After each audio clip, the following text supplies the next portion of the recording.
Boa noite, caros ouvintes. Estamos começando nesta quinta-feira, 27 de novembro de 2025.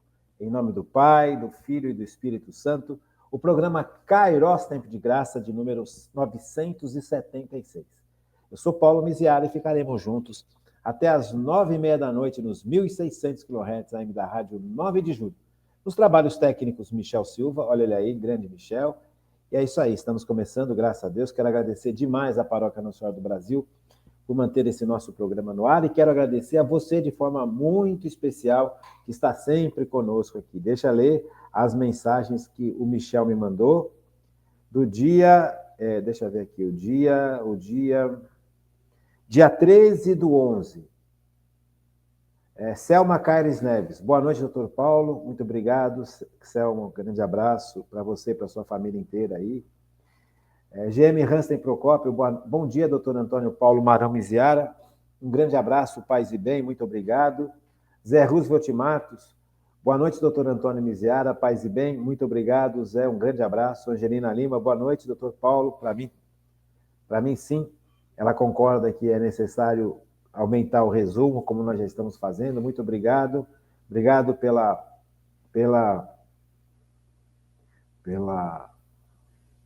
confirmação, né?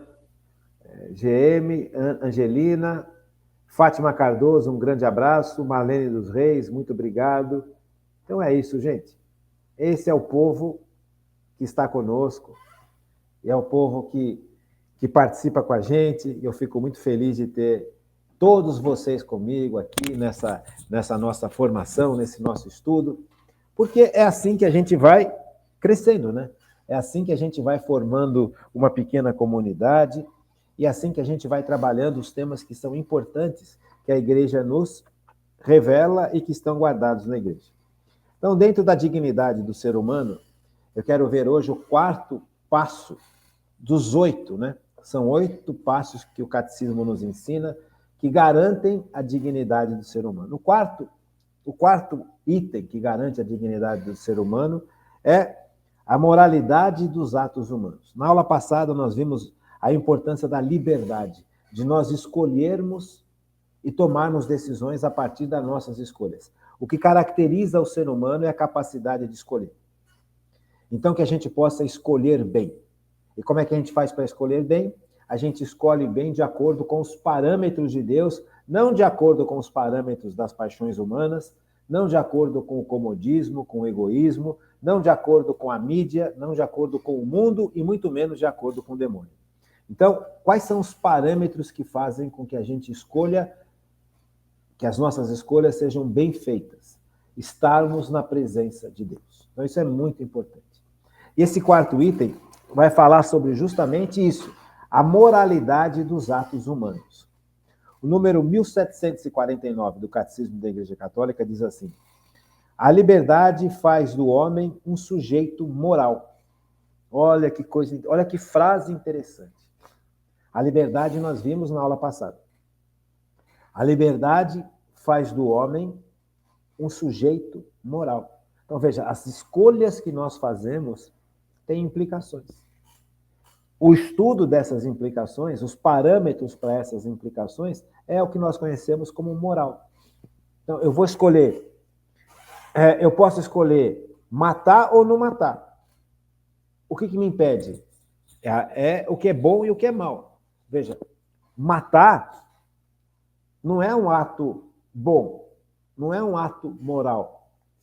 Se eu vou me defender, é uma coisa. Agora, eu estou com raiva de uma pessoa e vou lá e mato essa pessoa, porque eu estou com raiva, esse ato é um ato que vai contra a moral que Jesus ensinou, que vai contra a moral dos 10 mandamentos que o povo de Israel recebeu lá no deserto, quando eles saíram do Egito, que Moisés, movido por Deus, libertou o povo de Israel. Então, veja, durante o caminhar de Moisés com o povo de Israel no deserto, Deus deu os 10 mandamentos. Por quê? Porque aquele povo tinha perdido a noção do que é certo e o que é errado. Viveram escravos do faraó durante 400 anos. Então, os mais velhos do povo de Israel ainda guardavam algo da religião judaica, Agora, a maior parte do povo de Israel que estava escravo no Egito perdeu a noção de certo e errado. Perdeu a noção da base adequada para fazer boas escolhas. Então, veja, a liberdade faz do homem um sujeito moral. Quando age de forma deliberada, o homem é, por assim dizer, o pai dos seus atos. Veja, então, para aquele povo, matar, aquele povo que estava andando no deserto, matar se tornou algo normal. Por quê? Porque o faraó se achava dono da vida e da morte. Porque ele se achava Deus. Só Deus é dono da vida e da morte. Não nós. Hoje o mundo age como o faraó. Se acha dono da vida e da morte. Você compreende como isso é sério? Estamos voltando a ter o mesmo pensamento do tempo dos escravos judeus nas mãos do faraó. Porque o faraó achava que ele era filho do deus Ra. O faraó se via como um deus na terra.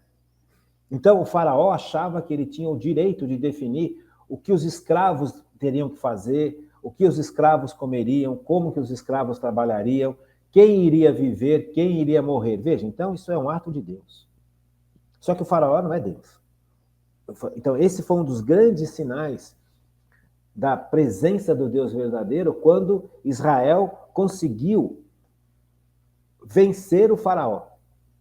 Sabe, Deus mostrou para o faraó e para o mundo inteiro que o Deus verdadeiro não era o Deus do Egito, não era o faraó, era o Deus de Israel.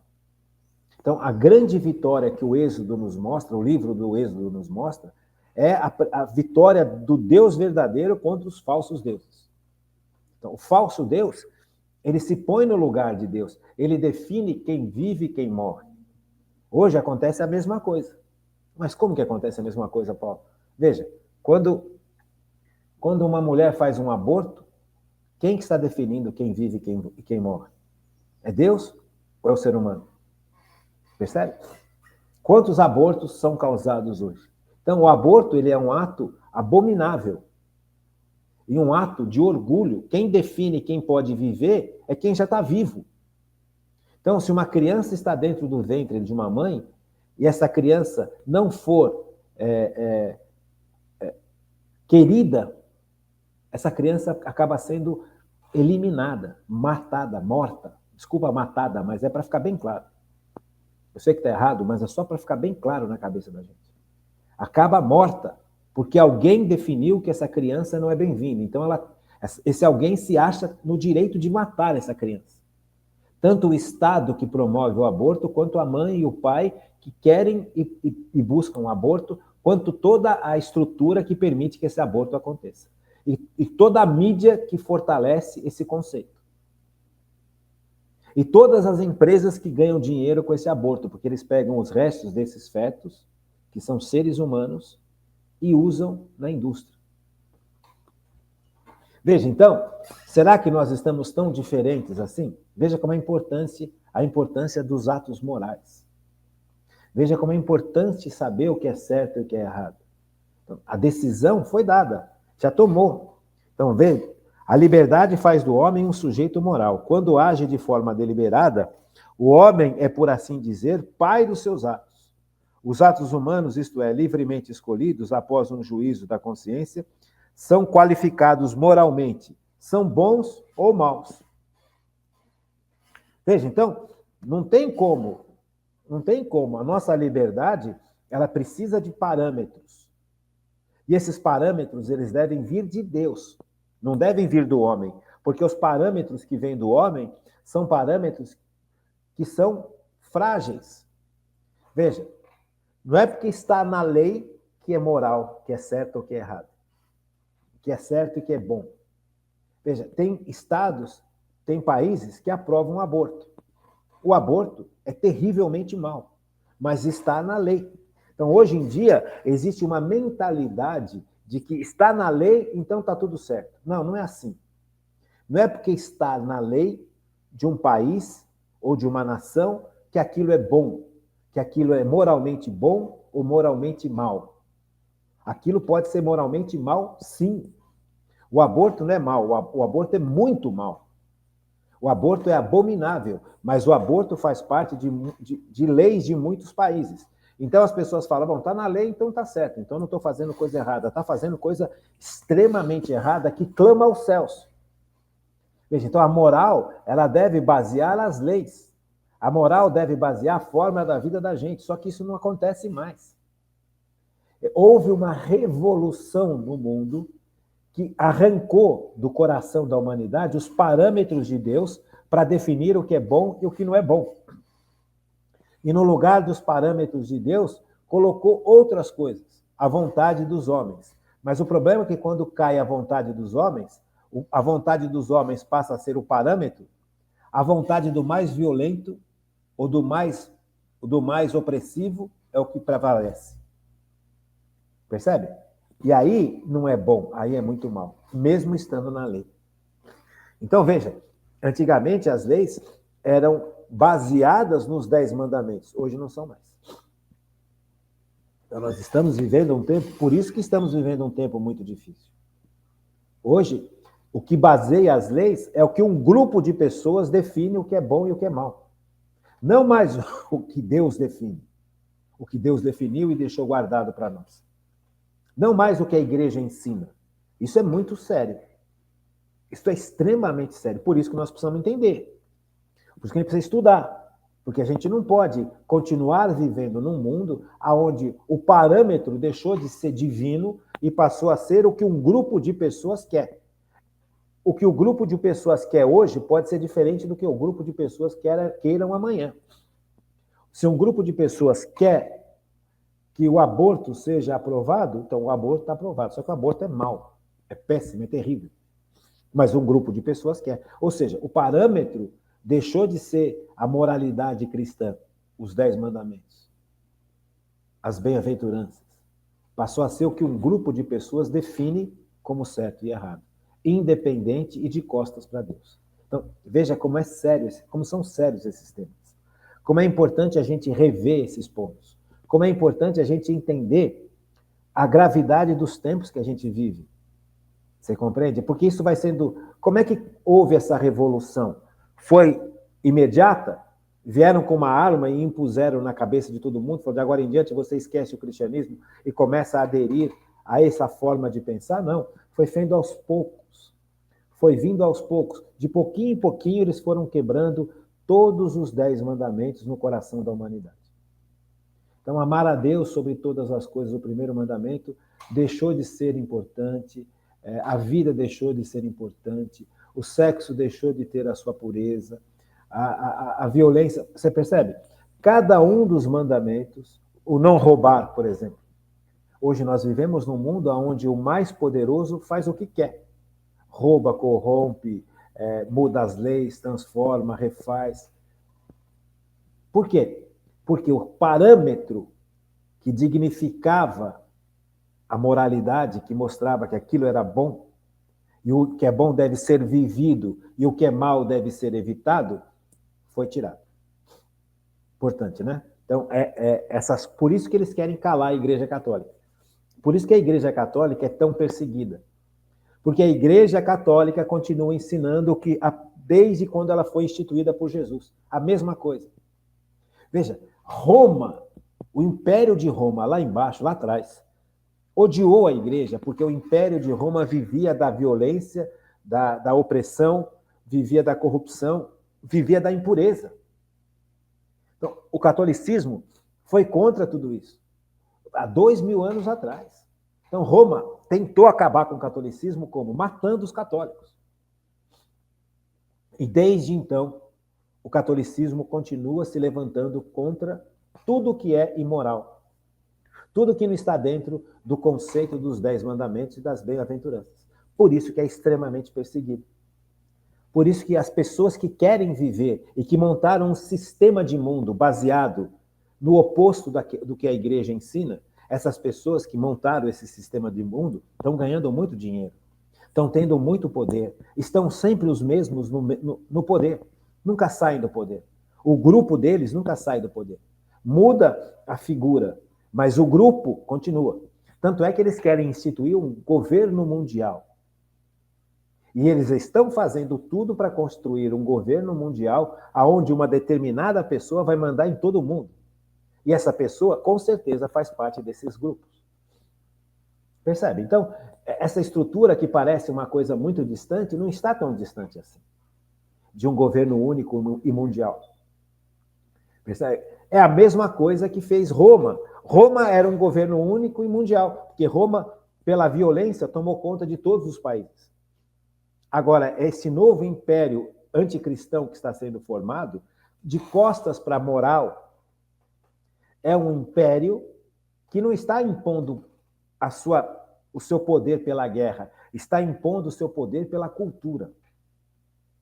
Então, ele vai destruindo justamente a moralidade cristã para impor uma nova estrutura. Não fica vazio. Você quebra a moralidade cristã, eles vão pôr uma outra estrutura, um outro parâmetro. Por isso que é importante a gente estudar. Por isso que é importante a gente entender o processo e, em Cristo, lutar. Mas vou lutar como? Vida de santidade. Vida de serviço, vida de amor. Amar a Deus sobre todas as coisas e amar ao próximo. Deixa eu contar uma novidade para vocês, que talvez vocês não saibam. Novidade do Antigo Testamento. Dá licença, deixa eu limpar aqui um pouco o nariz. Eu estou com uma alergia desde ontem muito forte. Desculpa. Então, veja. Um dos grandes elementos que fez com que o catolicismo pudesse se desenvolver num mundo foi justamente o amor. Veja, lembra, o mundo foi dominado por Roma, no tempo em que o cristianismo aconteceu. No tempo de Cristo, o império que mandava no mundo inteiro, praticamente, era Roma. Foi um império absurdamente grande, o Império Romano. O que mandava no império era a violência, era a opressão, era a corrupção, era a impureza. Então, quando o povo começava, eles faziam dos outros povos escravos. Escravos felizes, assim como os egípcios fizeram com o povo de Israel. Séculos depois, os romanos também fizeram, só que de uma maneira muito mais ampla. Porque o Império de Roma era imenso. Talvez só a Inglaterra teve um império equivalente ao Império Romano. Depois, quando a Inglaterra se tornou muito forte, séculos e séculos lá depois. Então, vamos voltar para Roma. Então, Roma baseava o seu poder na violência. Vinha Roma, o exército de Roma entrava numa nação, vencia o exército daquela nação e impunha as condições para aquela nação nova. Novas condições. A partir de hoje, vocês vão servir a Roma. A nação de vocês vai servir ao Império de Roma. Então, vocês podem continuar a ter os seus costumes, vocês podem ter a sua língua, mas vocês vão servir a Roma. Veja, são escravos de Roma. Porque agora eles não servem a si mesmos. Eles vão trabalhar de acordo com o que Roma quer. Quem define quem vai trabalhar, aonde vai trabalhar, como vai trabalhar, Roma impõe. E os outros cabem a obedecer. E essa obediência ela é realizada de uma forma violenta. Se aquela nação ou alguém daquela nação ousasse desobedecer Roma, este alguém era massacrado, morto de forma violentíssima, para todo mundo ver e ficar com medo. Aí vem o catolicismo, e aí você percebe que o ser humano não tinha valor nenhum como ser humano. O ser humano era uma peça numa engrenagem, que estava a serviço de Roma. Aí vem o catolicismo e começa a falar isso tudo que nós estamos estudando aqui. Que o ser humano é digno, que o ser humano tem valor, que o ser humano é filho de Deus, que o ser humano, a vida humana é sagrada, que Deus cuida, que Deus perdoa, que Deus tem misericórdia. Gente, isso foi uma bomba em Roma. A vida de santidade dos católicos era uma agressão profunda. Eles não faziam nada, eles simplesmente viviam uma vida para Deus. E viver uma vida para Deus significava ir contra Roma, porque Roma impunha até a idolatria nas nações em que eles estavam.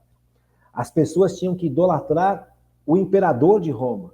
As pessoas tinham que se ajoelhar diante das estátuas que o imperador de Roma mandava construir dele em todas as nações. Então, se alguém não se dobrasse em adoração à estátua do imperador, que era considerado também um deus em Roma, aquela pessoa estava condenada à morte. Veja, o cristianismo foi contra tudo isso. Eu só dobro o meu joelho para Deus. Não é porque você tem poder que você é melhor ou maior do que eu. Veja que coisa impressionante. Então, Roma foi, aos poucos, apodrecendo por dentro. Apodrecendo por dentro. Por quê? Porque não se sustenta. Uma nação ou um império que não está baseado na moral cristã não se sustenta. Porque a violência gera violência. A violência gera vingança, gera afastamento, gera raiva, gera tristeza, gera mágoa. Então, aquelas nações que foram dominadas por Roma, não se sentiam felizes de estarem dominadas por Roma. Elas aceitavam por puro medo. Mas veja, lá dentro aquilo fervilhava. Tanto é que quando Roma foi perdendo o poder, e essas nações invadiram Roma, elas invadiram para destruir Roma, para matar os romanos, para matar o império, para pisar na cabeça, literalmente. Por quê? Consequência da violência. Então, os impérios não se sustentam, as nações não se sustentam se elas não estiverem baseadas na moral. Na moral que Deus trouxe. Porque a moral que Deus trouxe está baseada na verdade.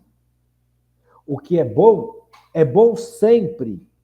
Não é bom hoje e deixa de ser bom amanhã, como nós vivemos hoje. Hoje, quem define o que é bom e mal não é mais Deus. É um grupo de pessoas que tem o poder na mão. Se a pessoa tem todas as mídias na mão dela, ela vai definir para todo mundo o que é bom e o que é ruim. Não é mais Deus quem define o que é bom e ruim, mas o dono da mídia é que define quem é bom e ruim, o que é bom e é ruim. Tanto é que a mídia pode fazer com que você adore alguém ou fazer com que você odeie alguém. Isso é pura realidade da vida da gente hoje. A mídia escolhe quem quer ser eleito e quem não vai ser eleito. Isso é mundial. Que poder é esse? Por quê? Porque quem define hoje o que é bom e o que é ruim não são mais os parâmetros dos 10 mandamentos, das bem-aventuranças, das virtudes. Não, o que define é que um grupo poderoso tem nas mãos. É o que Roma fazia. É o que a Grécia fazia, é o que o Egito fazia, é o que os persas faziam lá atrás, é o que a Mesopotâmia fazia lá atrás. É que antes da Mesopotâmia ainda, os primeiros impérios que aconteceram, mesma coisa. Então, veja, a moralidade é algo essencial para a vida. Os 10 mandamentos como parâmetro de certo e errado é essencial porque é Deus quem criou a humanidade. Então, ele sabe o que é bom e o que não é. Então, se eu vou fazer uma escolha, eu tenho que fazer uma escolha livre, baseado em parâmetros bons, não baseado nos parâmetros ruins que o mundo me oferece hoje. Por isso a importância de entender a moralidade. Hoje, falar em moralidade se tornou uma coisa hipócrita. Ah, você fala de moralidade e vive de forma imoral. Será? Será que todo mundo? Será que na igreja não tem ninguém que fale sobre as coisas certas e busca viver de forma correta? Será que todo mundo na igreja é hipócrita? Ou será que isso também não é uma manipulação contra a visão que nós temos em relação à igreja? Qualquer filme que você for ver hoje, não escapa um. Acho que talvez o único filme que tenha uma visão mais correta foi aquele do Mel Gibson, que fala sobre Jesus Cristo. O resto, todos os filmes, a grande maioria, 99% dos filmes que passam na televisão, que passam no cinema, nos romances de livros, qualquer um, eles vão apresentar a igreja como sendo ultrapassada, violenta, obscura, vão apresentar a igreja como sendo hipócrita, aparece sempre um padre, ou um bispo, ou um cardeal, ligado com o poder, ligado com a riqueza, e que vive de forma dupla. Na frente dos outros, aquela opulência, aquelas roupas caríssimas, não sei o quê, e por trás, cheio de pecado. Sempre é isso. E aí, aos poucos, as pessoas vão achando que a igreja é isso, que todo mundo que está na igreja é desse jeito. Tem gente assim? Tem. Mas é todo mundo? Claro que não. Como é que ficam os santos e as santas da igreja? Que viveram de forma humilde, perfeita, linda e santa. Que Cristo, através deles, realizou milagres e realiza milagres até hoje. Como é que fica? Veja, então, esta manipulação é justamente para destruir a base moral e religiosa da igreja, porque é a única base sólida em que se pode construir uma sociedade. Porque as pessoas que vivem debaixo dessa base sólida crescem como seres humanos, porque visam o céu. E ninguém vai para o céu cheio de pecado. E quando você vive nessa terra se livrando dos pecados, você começa a entender o amor de Deus, você começa a entender o sofrimento dos outros, você começa a diminuir as injustiças. Você compreende? Só que construíram uma sociedade hoje, já está construída, onde o parâmetro não é mais a moral cristã. São outras coisas. É o que um grupo de pessoas define nas suas salas fechadas, nas suas reuniões escondidas, o que é certo e o que é errado. E aí você percebe a importância basilar de conhecer isso aqui. Ó. A liberdade faz do homem um sujeito moral. Quando age de forma deliberada, o homem é, por assim dizer, pai dos seus atos. Vimos isso ontem, de forma muito clara. Posso ter sido manipulado, posso ter sido mexido, mas quando eu tomo a decisão, vou fazer, a decisão quem tomou fui eu. Porque Deus me deu a inteligência para discernir se aquela decisão que eu vou tomar está correta ou não. Então é muito fácil para o ser humano abandonar a capacidade racional de discernir e acompanhar o que a maioria quer fazer. Isso é carne. A carne não quer ter trabalho. O ser humano não quer ter trabalho. O ser humano decide de acordo com a maioria. Se a maioria acha que aborto é bom, então eu também vou achar que aborto é bom. Se a maioria acha que o aborto é um direito, eu também vou achar que é um direito. Percebe? Mas quando eu apoio o aborto, eu tomei a decisão de apoiar o aborto, eu cometi um pecado gravíssimo, mortal. Ah, não importa. Importa é o que a maioria acha. Cara, não é assim não, cara. O que importa é o que Deus falou. É o que Deus nos mostra o que é certo e o que é errado. A moral cristã tem que partir daí.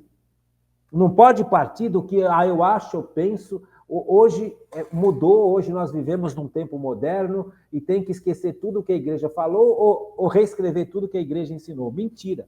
Porque o que Deus ensina dura para sempre, porque Deus é eterno. Deus é perfeito. Se Deus falou que não matar é importante e matar é pecado, acabou. Vale para agora, valeu para 1000 anos atrás e vai valer para daqui 10.000 anos.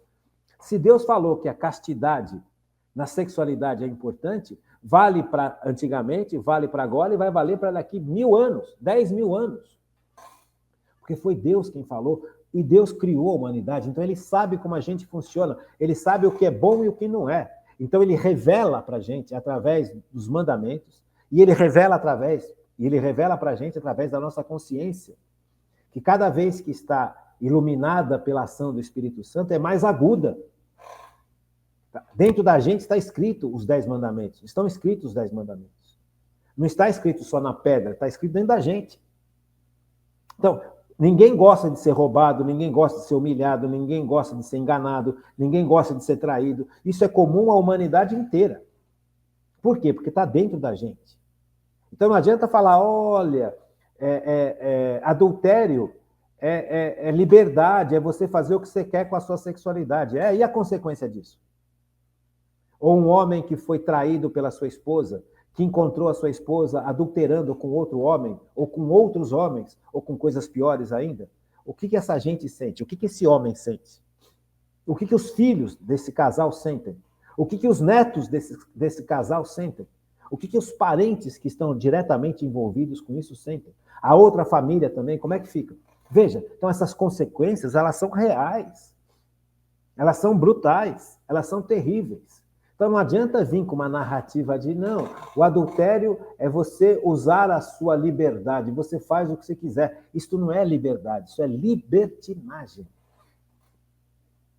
Existe uma diferença muito grande entre liberdade e libertinagem. Isso aqui é importantíssimo, gente. E a mídia manipula a gente de monte. Eles fazem com que a gente ache que libertinagem é liberdade. Liberdade, a real liberdade, é você tomar decisões sem ser escravos de paixões, de vícios ou de ídolos. Isso é liberdade. A liberdade é você poder assumir e tomar decisões livre. Se eu vivo preso à masturbação, eu estou livre? Não. As minhas decisões serão livres? Muito difícil. Porque, de alguma forma, a minha necessidade que o vício trouxe de me masturbar vai afetar as minhas decisões. Porque eu sempre vou querer tomar uma decisão que possibilite eu continuar no vício, porque o vício domina o ser humano. Então, as minhas decisões não são livres. Elas estão contaminadas por algum vício. Veja, eu tenho o vício da mentira. Quantas pessoas que têm o vício da mentira?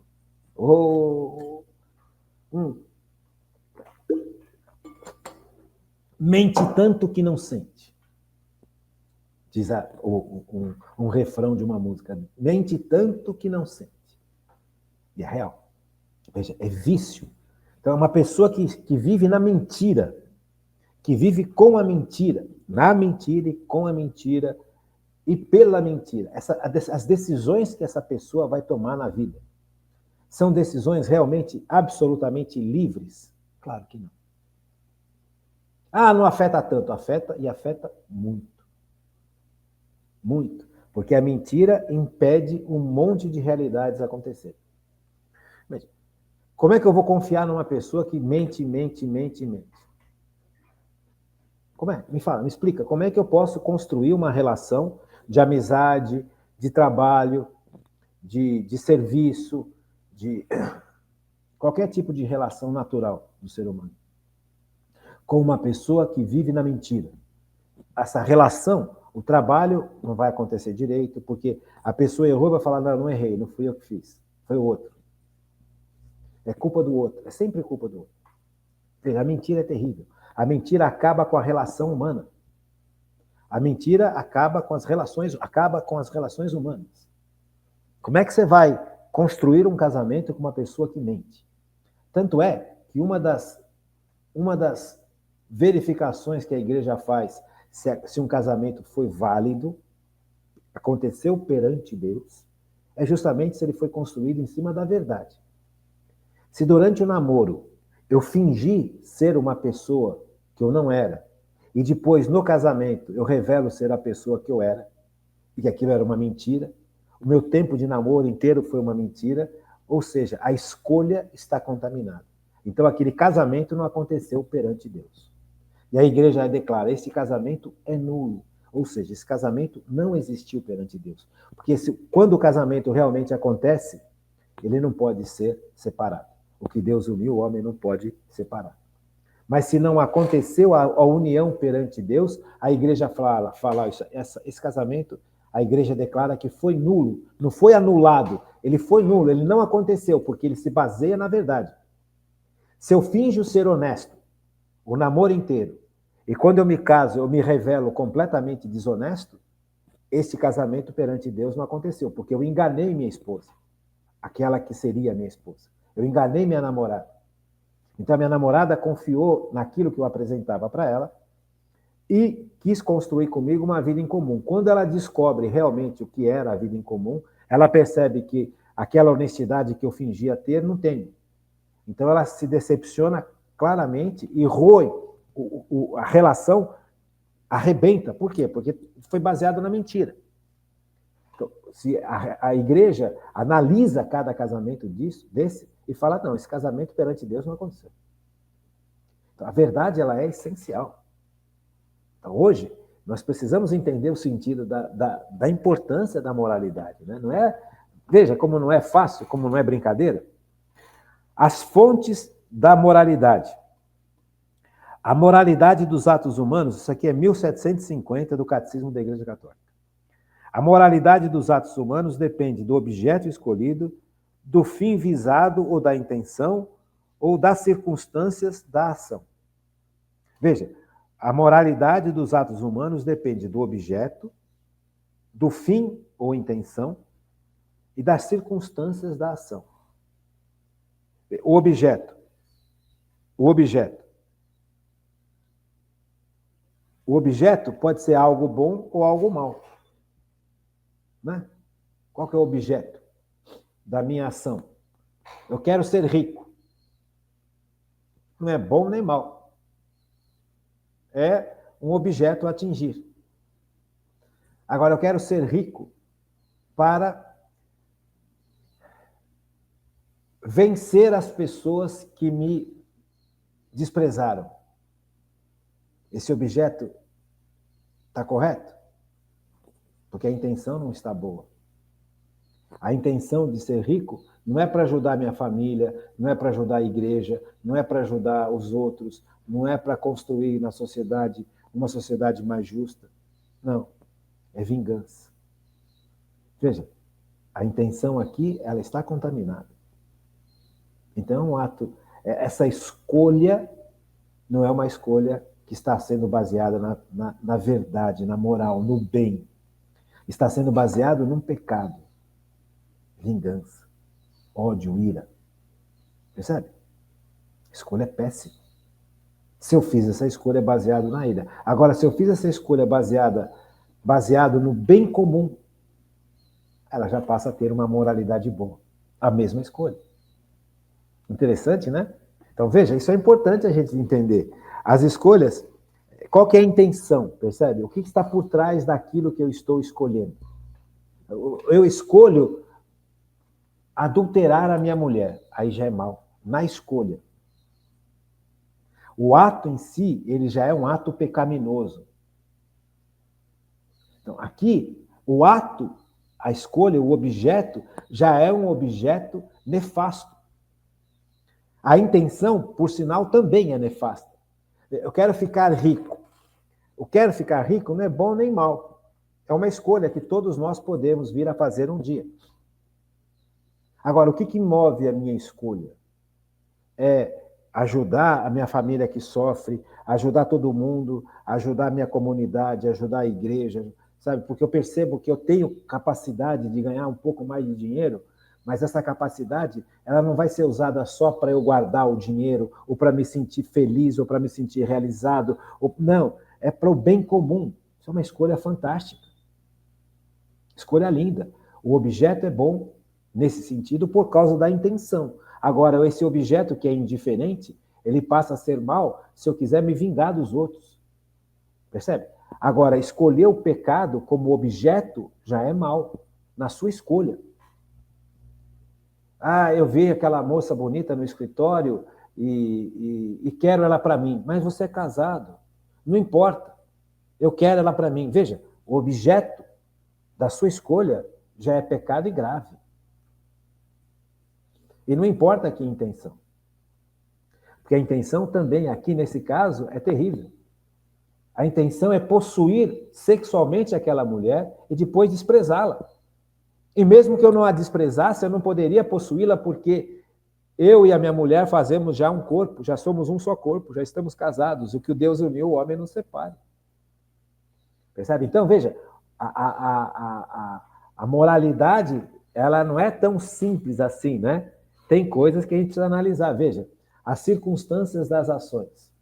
Então, eu vou mentir porque eu preciso ganhar um pouquinho mais de dinheiro. Eu vou mentir para o meu chefe porque eu preciso ganhar um pouquinho mais de dinheiro para comprar comida para quem está passando fome na rua. Percebe? É bom ou é mal? Mal. Porque aqui, ó, a circunstância das ações. A moralidade depende do objeto, do fim ou da intenção, ou da circunstância das ações. Veja, dar comida para os pobres na rua é bom? Bom, muito bom, maravilhoso. Mas qual foi o meio que eu escolhi para ter dinheiro para dar comida para quem está passando fome no meio da rua? Roubar o meu chefe. Isso é mal? Péssimo. Entendeu? Um fim bom não justifica um meio mal de conquista. Isso é imoral. Ah, o meu chefe é muito rico, o meu chefe também rouba, o meu chefe paga pouco. Veja, não justifica. Porque você está escolhendo um meio inadequado para atingir um fim que é bom. Compreende como isso é importante? Quanta gente vive isso hoje? Porque existe uma visão ideológica do rico contra o pobre. Então, roubar passou a ser algo justificável, porque o cara é rico, porque o cara é opressivo, porque o cara paga mal, porque o cara não sei o quê, eu odeio os ricos. Então, eu justifico o meu pecado com essa ideologia. Ah, mas eu estou roubando, mas eu não uso o dinheiro só para mim. Eu compro comida para os pobres. Os fins não justificam os meios. É absolutamente imoral. Por quê? Porque você está usando o roubo, que é um pecado grave, para ter meios para ajudar os outros. Então, eu preciso ter meios adequados para ganhar mais dinheiro e aí sim, de forma justa, ajudar os outros. Porque por trás dessa história você tem ódio, rancor, inveja, roubo e corrupção. Veja quantos males foram permitidos entrar na sua vida, na sua alma, na sua consciência, na sua dignidade, para ter o dinheiro para ajudar os pobres. Veja, é péssimo. Sabe? Vamos balancear as coisas. Ah, o cara é ruim, mas você também está sendo ruim. Ah, o cara é ladrão, mas você também está sendo ladrão. Ah, o cara não ajuda os pobres, eu ajudo. Você sabe? Você sabe da vida dos outros? Tem um monte de gente que faz um monte de caridade que a gente não tem a menor ideia. E o que move fazer a caridade? Aqui vem uma outra realidade, se é moral ou não. Tem gente que faz caridade porque se acha superior aos outros. Está fazendo caridade. Mas se acha um espírito evoluído e é obrigado a fazer caridade. Isso é amor? Claro que não. Compreende? Veja como é importante a gente entender essas nuances todas, e não é tão difícil. Veja, vamos entender de novo? Vamos falar de novo? A moralidade dos atos humanos depende do objeto, o objeto escolhido, do bem ou intenção, do bem visado ou intenção, ou das circunstâncias da ação. Então, veja, tem gente que faz caridade para não pagar imposto de renda, para que o imposto de renda seja diluído. Quantas e quantas mega conglomerados de ultracapitalistas não pagam impostos de renda, ou vários outros impostos, imposto de renda, ou vários outros impostos, porque eles optaram por fazer caridade. Então, eles constroem hospital, constroem escolas, dá bolsa de estudo. Intenção. Se a intenção é burlar o Estado, quando o Estado pede coisas justas, porque o Estado também pode pedir coisas que são extremamente injustas, a quantidade de impostos obrigatórios e taxas que nós pagamos hoje no Brasil, por exemplo, é super injusto, porque todo esse dinheiro não vem em retorno para a gente. Percebe? Até é moral ou é imoral pagar imposto? Depende. Percebe? Como é difícil a gente ter uma visão tão absurdamente clarinha, sem os tons entre eles aqui. Então, veja, essa pessoa, esses grandes conglomerados, os caras montam 3, 4 hospitais, montam sistemas de ensino, não é só escola, sistemas de ensino. Como que as escolas vão funcionar? Não só eles não estão pagando impostos, como eles estão usando tudo para dominar. É caridade? Ou é falso? Ou é hipócrita? Dura, né? Veja, pagar impostos justos justos, os impostos, quando justos, é dever. Agora, quando o Estado cobra impostos muito acima do necessário, é justo? Claro que não. Quando o Estado aprova uma lei que acolhe o pecado, como, por exemplo, eutanásia. O que é eutanásia? É a pessoa se matar porque está doente, por exemplo. O velhinho chegou num ponto de vida que está sofrendo, então, em vez de ficar deitado no hospital, prefere morrer. E aí dá uma pílula para a pessoa toma a pílula e morre. Tem países em que isso foi aprovado como lei. Mas quem que é o Senhor da vida? É o Estado, as pessoas ou Deus? Só Deus pode definir a hora da minha morte, não eu. Nem o Estado e nem os violentos. Percebe? Então veja, e qual que é o discurso? Uma pessoa está sofrendo, então não precisa sofrer. Morrer é justo. Não, não é. É imoral. Deu para compreender? Não. Vamos voltar aqui, né? Afinal, o que são atos bons, então? Atos bons, segundo o Catecismo da Igreja Católica, 1755, diz assim: atos moralmente bons são ou supõem a bondade do objeto, a bondade da finalidade e a bondade da circunstância. Então, eu quero ajudar as pessoas que estão sofrendo. Eu senti o chamado para ajudar as pessoas que estão sofrendo, as pessoas que moram na rua estão sofrendo. É um ato bom? O objeto é bom, maravilhoso. Ajudar o próximo. Eu estou sendo movido pelo Espírito Santo. Então, o objeto é bom. Qual que é o objeto? Ajudar quem está no meio da rua sofrendo. Quem não tem casa, que mora no relento, que está sujeito à violência, a um monte de coisa. Então, eu preciso ajudar essas pessoas. Como é que eu faço para ajudar essas pessoas? Então, eu vou construir um abrigo. Percebe? Veja, o objeto é ajudar as pessoas. A finalidade, eu vou construir um abrigo. E as circunstâncias? Então, eu não tenho dinheiro hoje para construir um abrigo. Eu tenho duas possibilidades boas. Ou eu me associo a outras pessoas que têm esse conceito, que têm essa ideia e que têm essa bondade no coração. Ou eu vou trabalhar mais para ganhar mais dinheiro para abrir esse abrigo. Aí é um ato moralmente bom, porque você tem o objeto, a finalidade e a circunstância para isso. Deu para entender? Assim fica claro, com os exemplos fica claro de entender. Então, eu estou vendo que uma pessoa está sofrendo. Eu passo aqui na rua, tem um monte de gente morando na rua. Tem gente que mora na rua porque quer trabalhar na rua e não quer sair da rua. Aqui na frente da minha casa, eles têm na esquina da rua da minha casa, tem um grupo de pessoas que moram na rua.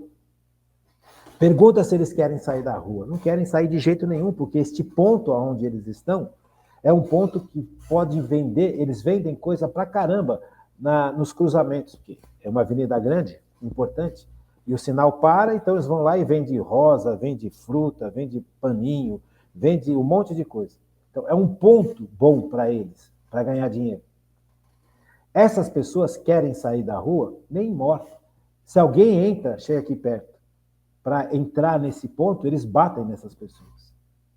Eles podem até matar para manter o ponto que eles conseguiram. Então eles dormem na rua, do lado do ponto aonde eles vendem. Essa pessoa não quer sair da rua. Essa pessoa não tem o menor interesse pode até ter a casa dela, o barraco dele, ou seja lá o que for, mas não sai daqui de jeito nenhum. Por quê? Porque vai perder o ponto. Então, veja, não é essa pessoa que afeta o meu coração. O que afeta o meu coração é ver uma criança, é ver uma senhora de idade, é ver alguém que não quer estar na rua e está obrigado a ficar na rua. Veja, o objeto. Percebe? O objeto. Aquela criança que não quer ficar na rua, aquela senhora que está já de idade, que já está cansada, que não tem mais dinheiro, que perdeu tudo. Essas pessoas que eu quero ajudar. O objeto. Percebe? A escolha do objeto tem também ser discernida pelo Espírito Santo. O que eu vou fazer? Qual que é a intenção? Eu vou construir um lugar para que essas pessoas possam, a idosa possa ter o cuidado necessário e o jovem possa ser encaminhado para uma boa escola, para uma boa formação. O objeto, a finalidade e o meio. Mas eu não tenho dinheiro. Então, o que eu vou fazer? Eu vou chegar aqui no padre da paróquia e falar, padre, tá vendo isso aqui? Olha essa senhora aqui, olha aquele... É verdade, a gente precisa fazer alguma coisa. Aí o padre vai falar, olha, nas missas de domingo, olha, gente, nós vamos montar um abrigo para idosos.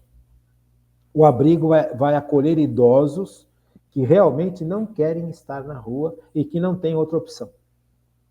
Vocês podem ajudar? Aí forma aquele capital.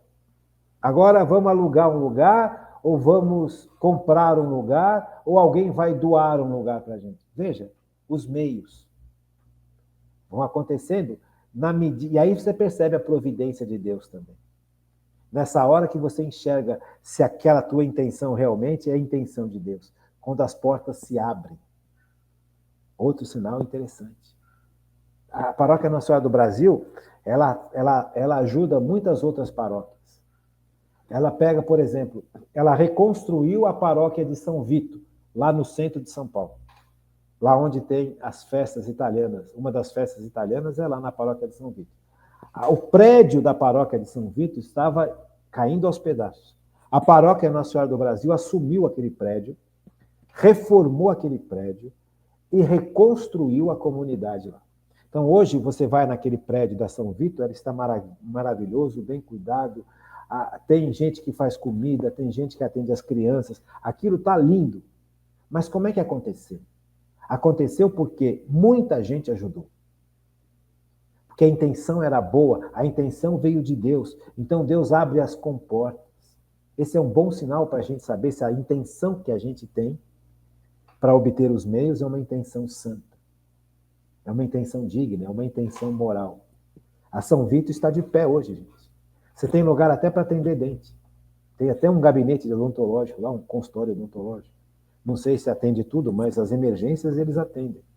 Tem as pessoas sem comida têm onde comer agora, os jovens recebem catequese, recebem formação humana, recebem atenção. Percebe? A intenção e os meios. Não foi roubado, não foi corrompido. O dinheiro foi chegando, um monte de gente compreendeu a necessidade, tocado pelo Espírito Santo, e ofereceu livremente para que isso pudesse acontecer. Por isso que eu amo a Paróquia Nossa Senhora do Brasil. Por isso que eu trabalho com muito afinco, com muita dedicação, porque eu percebo todos esses sinais. Veja, extremamente bonito. Quais são os atos? Quais são? Os atos moralmente bons supõem a bondade do objeto, cuidar das pessoas. Os meios, a finalidade, como é que eu chego nisso? E a finalidade e os meios. Deu para entender? Então, isso tudo é importante, gente. E aí você percebe realmente se o ato é bom ou se o ato é mau. Então, se eu desejo alguma coisa para o bem, está no bom caminho. Se eu uso os meios adequados para atingir aquele desejo, está no bom caminho. Você compreende? Então, isso tudo faz com que a gente compreenda o que possa ser algo moralmente bom ou moralmente mal. Matar é moralmente mal. Preservar a vida é moralmente bom. O aborto é moralmente mal. Se você vem com aquela desculpa, não, a mulher ela é dona do corpo dela. Sim. É verdade? Não. Porque o dono do nosso corpo é Cristo. Assim como o dono do corpo, do homem, é Cristo. O homem não pode fazer o que ele quer com o corpo dele. A mulher não pode fazer o que ela quiser com o corpo dele, com o corpo dela. E mesmo que pudesse, aquela pessoa que está dentro do ventre da mulher é outra pessoa. E a mulher não tem o direito de tirar a vida daquela outra pessoa, ainda mais também se essa pessoa for outra mulher ou outro homem. Percebe? Veja, a moralidade dos atos depende disso, depende a finalidade, do objeto, da finalidade e das circunstâncias. Se eu desejo realizar um pecado, e eu sei que é pecado, eu já estou realizando um ato moralmente mau. Se eu evito de realizar um pecado, eu estou realizando um ato moralmente bom. Então, por exemplo, eu estou vendo o celular. Aí vem uma propaganda sensual. O que eu faço? A propaganda sensual veio. Eu não sabia que ia vir. Veio. Porque sempre fazem isso, né? Eles apresentam um monte de coisa. Jogam. Se eu me deter naquilo e abrir, eu cometi um ato mau. Moralmente mau. Porque eu cedi à tentação. A curiosidade, a impureza, o desejo, a masturbação e tudo mais.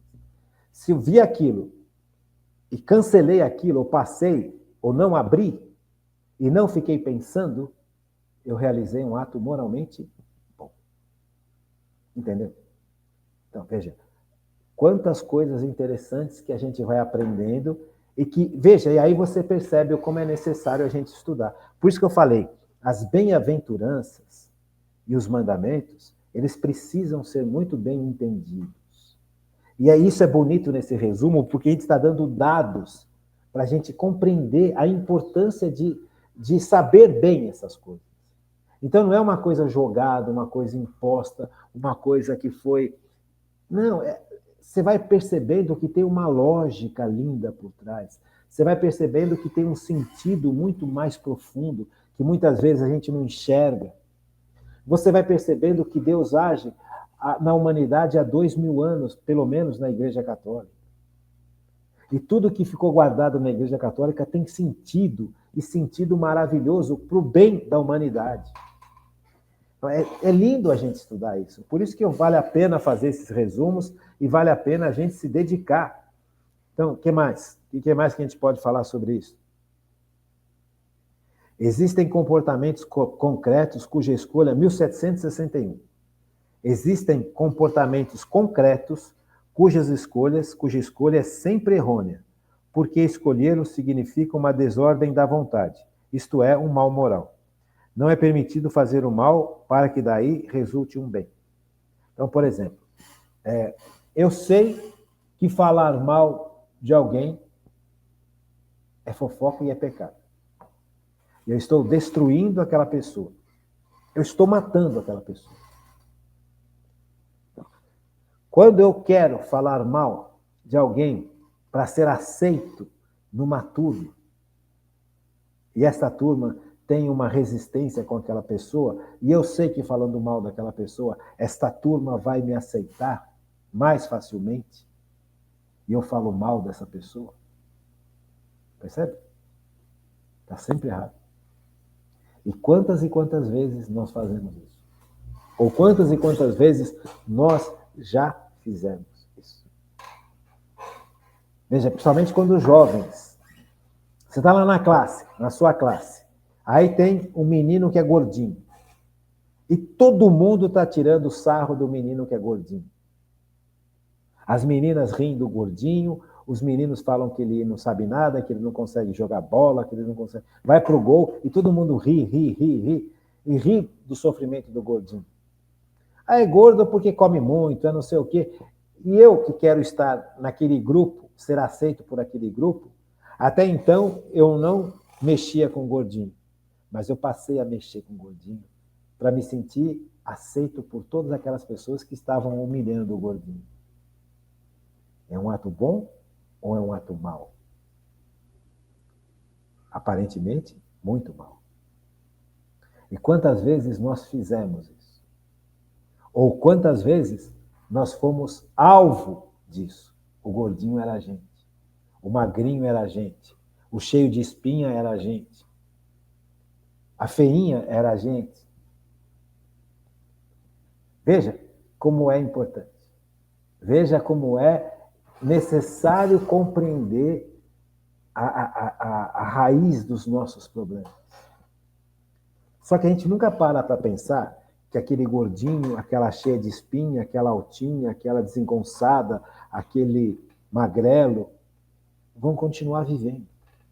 E vão carregar dentro do coraçãozinho deles o trauma de ter sido excluído e ridicularizado pela aparência. Este trauma não sai tão facilmente. E quantas escolhas esse gordinho, essa pessoa cheia de espinha, essa magrela desajeitada, passam a fazer na vida baseado nesse trauma, para compensar esse trauma, para fugir da dor. Quantos pecados essas pessoas optam escolher para fugir da dor que continuam sentindo. Percebe? Então, a importância de compreender os atos morais, bons ou maus, e quais são as bases para a gente definir qual ato moral é bom e qual ato moral é mau. Quais são os parâmetros?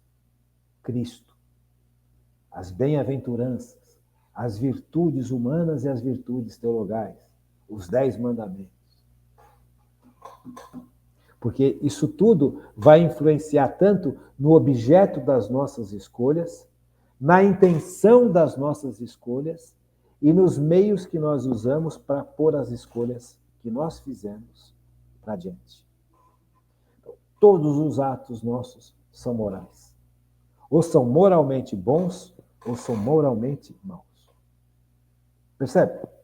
Percebe a importância desse estudo? Por isso que eu falo. Eu fiz questão de aumentar esse estudo para a gente poder condensar tudo isso que nós já estudamos nesses programas. Por isso eu te convido, não perca os programas. Não deixe os programas. Se você perder um programa, assista, porque está gravado na rádio. Sabe, o programa acontece das 8 da noite até as 9h30 na rádio e das 8 até as 9 no YouTube da rádio e no Facebook da rádio. Na rádio, o programa só pela rádio não fica gravado, mas no YouTube da Rádio 9 de Julho e no Facebook da Rádio 9 de Julho, o programa fica gravado. Então, se você acessar o Facebook da Rádio 9 de Julho ou o YouTube da Rádio 9 de Julho, você vai ver todos os programas deste resumo, assim como quase todos os programas que nós fizemos nesses últimos 6 anos. Está tudo aí. Está tudo aí. Então, basta você ter o capricho e a vontade de assistir. Gente, está mastigado. Eu nunca tive isso. Na minha formação religiosa, eu nunca tive isso que eu estou dando com vocês, que eu estou construindo com vocês. Porque eu não estou construindo isso sozinho. Eu estou construindo isso com a Paróquia Nossa Senhora do Brasil, com a Rádio 9 de Julho e com você. Percebe? Então, isso é uma construção em comum. Então, tudo isso está guardado, tudo isso faz parte já da nossa história. Podem fazer o que quiser, mas está aí. Daqui 10 anos vai continuar, daqui 100 anos vai continuar, está aí. Glória a Deus. Glória a Deus. Veja, então, a importância dos atos. Veja, qual que é o objeto? O que eu quero é bom ou não é? Eu quero algo que está elencado como pecado ou não? Qual que é a intenção? E quais são os meios? Qual que é o que me move? Eu quero comer muito porque eu me sinto angustiado. Percebe? Comer muito é gula. Mas a angústia me deixa triste. Eu quero fugir da angústia. Então, ao invés de trabalhar a angústia, eu vou buscar alguma coisa para compensar. Percebe? O objeto é mau. A intenção também é má. E o resultado final também é mau. Veja, deu para entender, né? Se caso vocês tiverem dúvidas sobre essa construção do objeto, da intenção e dos meios, manda uma mensagem que eu explico de novo. Fiquem com Deus, uma boa noite e até amanhã, se Deus quiser.